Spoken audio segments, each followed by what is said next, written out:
இன்றைக்கி என்ன ஸ்பெஷல் லஞ்சுன்னு பார்க்கலாமா? இன்றைக்கி தம்பி ஊருக்கு போகிறனால ஏதாச்சும் ஸ்நாக்ஸ் செஞ்சு கொடுக்கணும் அப்படின்ட்டு அம்மா முறுக்கு தான் சுட ஆரம்பிச்சிருந்தாங்க. நான் எல்லாமே அரைச்சிட்டு மாவு பசைஞ்சு வச்சிட்டேன். ஆனால் அம்மா பாதியில் விட்டுட்டு போனனால நானே தான் எல்லாமே போட்டு சுட்டு எடுக்க வேண்டியதாக இருந்தது. பட் ரொம்பவே பயந்துட்டு இருந்தேன். அப்புறம் இன்ஸ்டாகிராமில் ஒரு ட்ரிக்கு பார்த்தேன். அதை பார்த்து தான் இன்றைக்கி செஞ்சேன். ரொம்பவே யூஸ்ஃபுல்லாக இருந்துச்சு. நான் அதை இப்போ சொல்கிறேன். ஃபஸ்ட்டு இந்த முறுக்கு மிஷின் பற்றி பார்த்துடலாம். ரொம்பவே யூஸ்ஃபுல்லாக இருந்துச்சு.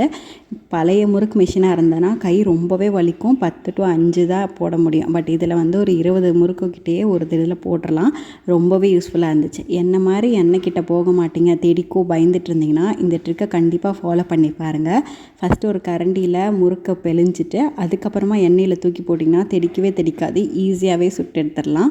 அப்புறம் இன்றைக்கி லஞ்சுக்கு வந்து குஸ்கா, தால்ச்சா, சிக்கன் கிரேவி தான் எல்லாமே வச்சுருந்தோம். அதுவும் சாப்பிட்டு முடிச்சுட்டு அப்புறம் முறுக்கும் பேக் பண்ணி கொடுத்தாச்சு. உங்களுக்கு இது பிடிச்சிருந்துச்சுன்னா ப்ளீஸ் டு சப்ஸ்கிரைப்.